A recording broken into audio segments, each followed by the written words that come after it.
Welcome back to the Surface-to-Surface Fires for Dummies series. Today, I'm going to be going through episode 3, the immediate suppression call for fire with artillery and mortars. So we're going to start off with what is an immediate suppression. An immediate suppression is a fire mission that is designed to get rounds downrange as fast as possible. Typically, this is going to be used in a troops in contact scenario where you're not looking for destruction or even neutralization criteria on the target. You're just looking to get suppression on the target, as it's stated in the name, so that you can break contact. When should an observer utilize enemy suppression? So I kind of just like said it already. It's usually a troops in contact scenario where you're just trying to get suppression downrange so you can break contact with the enemy force. What is different about enemy suppression in comparison to the other call for fires? The biggest thing is that an immediate suppression is one transmission.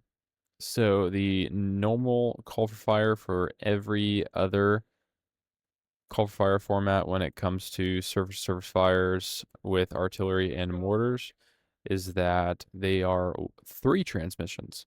However, an immediate suppression is one. So the reason for this being, you're trying to get rounds down range as fast as possible, so you're not going to waste time with multiple transmissions. So you're going to get it done in one. So next, what method of target location should the observer use?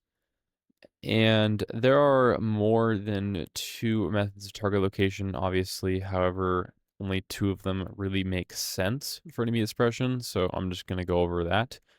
The first one being polar.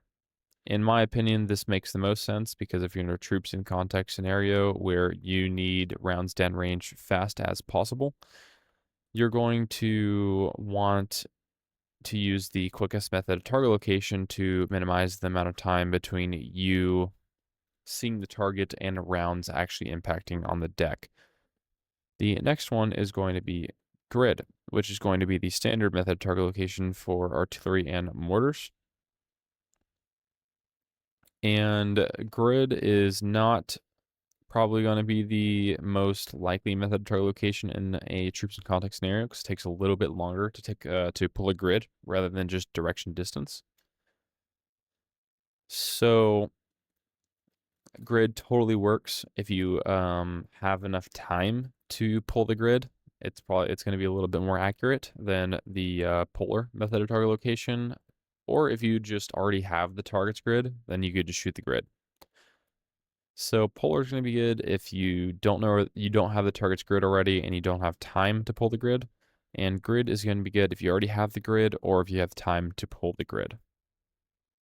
So now I'm going to go into the actual transmission, the singular transmission for the actual call for fire. But before that, we have to get into the position report. So first off, what is the position report? Also, you can abbreviate that name with the term pause rep, which is what you're going to transmit it as. Pause rep is you just literally letting the battery know where you're at. And the reason you need to give this to the battery is because if they don't know where you're at, they don't know what to base the direction and distance to the target off of. So once they know where you're at, they can base the direction distance to the target off of you and use that to shoot the fire mission. You are typically going to want to have this already sent up to the battery before you're in a troops in contact scenario, so you don't have to worry about sending your pause rep and then doing the immediate suppression. So it's a good practice to, as soon as you establish comms with a battery, send your position report. And every time you move a significant amount of distance, send your position report again. So how this is going to be the observer, you're going to do this is me. So we're going to do steel rain as the battery. And my call sign will be Misfit 11.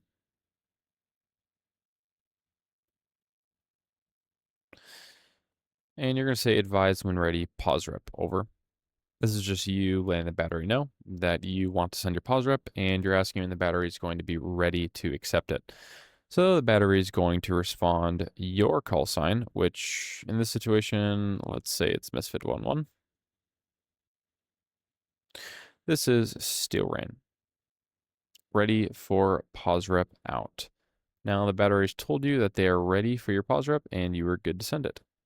So you're going to say friendly grid, friendly grid, friendly grid, grid. Let's say you're located at November Tango 654321.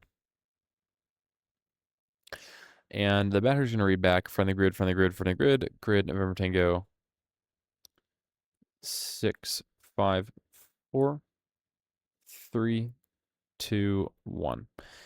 So why are you saying friendly grid, friendly grid, friendly grid? This is because you don't want the battery to mix up target grids with your own grid, so that in the worst case scenario, if they do mix it up, they don't accidentally shoot on your position. So this will help remind the battery to differentiate the friendly grid, which is you, from target grids, which you're going to transmit shortly. So once this pause rep has been sent up and the battery has given good readbacks for that, you're going to get into your actual immediate suppression call for fire. So it's going to start off with you. This is me, your warning order. Observer ID and your warning order. So here we have your observer ID. So it's going to be, oops, steel rain. This is misfit11.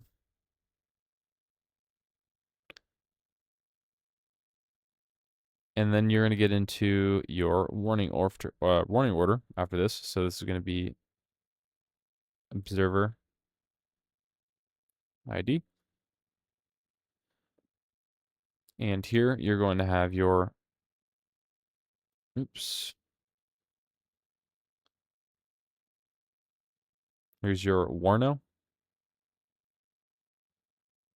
So this is still following the 6 elements, even though it's crammed into one transmission, as I'm exemplifying right now. Immediate suppression of polar. This is your warno.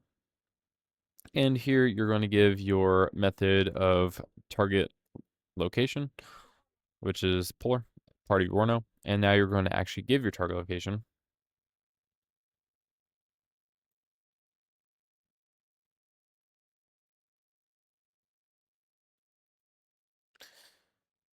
Which in this situation, let's say it's direction 3200, which the direction is going to be in Mills grid.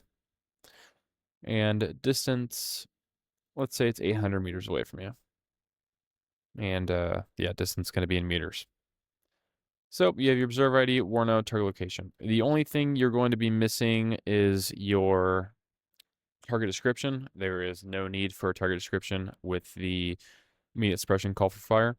However, if you do need to amend the method of engagement or methods of fire and control, you can feel free to do so. So if let's say it's danger close, so it's less than 600 meters, then or 600 meters or less, then you would say that, which is modifying the method of engagement. However, I don't have any need to do that. So we're just going to go with this. So I'm going to transmit steel rain. This is misfit. Oops, 1-1. Immediate suppression, polar. Direction 3200. Distance 800, over. The battery is going to read back. Misfit. This is steel rain. Immediate suppression, polar. Direction 3200. Distance 800, out. So in just that one transmission, I have initiated my immediate suppression call for fire. All right, so now I'm going to be going over if you were to do the grid method of target location, it's not much different at all. So you're going to do the same position report steps, pause rep, as you would have earlier. And you're just going to do the steel rain. This is misfit 1-1.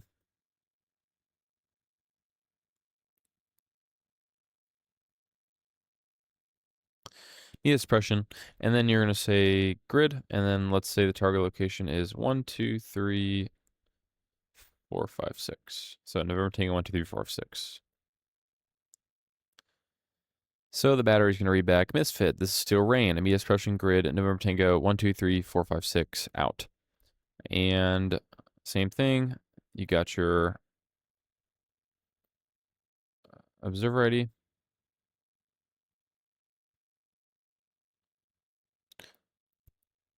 You got your Warno. And here you have your target location. Don't get confused. So I know I've said multiple times, especially in the previous episodes, that for standards, you're going to completely omit that from the call for fire. So grid is a standard. So you might be asking, why am I saying grid right here? Well, I'm saying that because every time you transmit a grid, you would preface it with grid. Typically, this is going to be in the second transmission. So it means presence all in one transmission. So that's just the way it is with this specific call for fire format. But let's say if I was going to do a fire for effect mission, I would just say steel rain this misfit 1-1 fire for effect. I would never say steel rain this misfit 1-1 fire for effect grid. So this is just specific to the immediate suppression. So one thing to note for immediate suppressions, there is no message to observer. So let me just, no MTO for immediate suppressions. So since you're not getting a message to observer, you are not going to get a target number. So instead of prefacing transmissions with target number, you're going to preface it with immediate suppression. And also, just so you're aware, the standard for immediate suppression is 2 guns, 2 rounds. So 4 rounds total. So immediate suppression standard.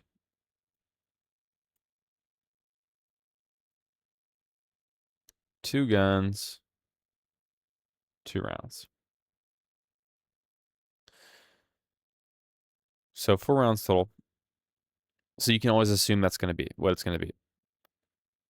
The battery, when they are ready to fire, because I did not modify the method control, so it's going to be when ready, the battery is going to transmit immediate suppression shot over. The observer is going to immediately transmit immediate suppression shot out. When the, also before that, the battery could also give a splash call, depending on unit SOP. But let's say in this scenario, they're not going to. So when the battery is done shooting all of their rounds, so the second volley has been shot, the battery is going to transmit immediate suppression, rounds complete, over. And when I observe that second volley impact, which is going to be the last volley, I will transmit immediate suppression, rounds complete, out. And now, when I get the chance, I'm going to give an end of mission. So if you are in fires at all, you might have heard that immediate suppressions were self-ending missions. So what I mean by that is you don't need to get end of missions for immediate suppression missions. You absolutely do now. So make sure you are transmitting end of mission statements for immediate suppressions. So what you're going to do is transmit immediate suppression in lieu of the target number, end of mission, suppression effective or ineffective, over. So if you can give a better target, better surveillance, then give it. Say like, 2 by technicals. Let's say that's what was shooting at you. You could say destroyed, neutralized, suppressed. However, the bare minimum is suppression effective or ineffective. Let's say in this scenario, it was effective.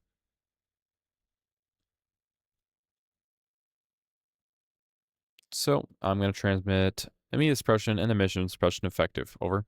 The battery is going to transmit back immediate suppression and emission suppression effective, out. And just like that, I have completed my immediate suppression mission. It is the fastest mission to do.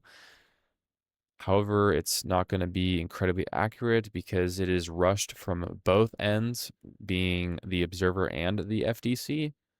So I would avoid doing immediate suppressions unless you're in like a troops in contact scenario. If you are not in a troops in contact scenario, I would go with either the adjust fire or fire for effect missions. That's going to wrap it up for episode 3 of the service fires for dummies series. And yeah, hope you learned something.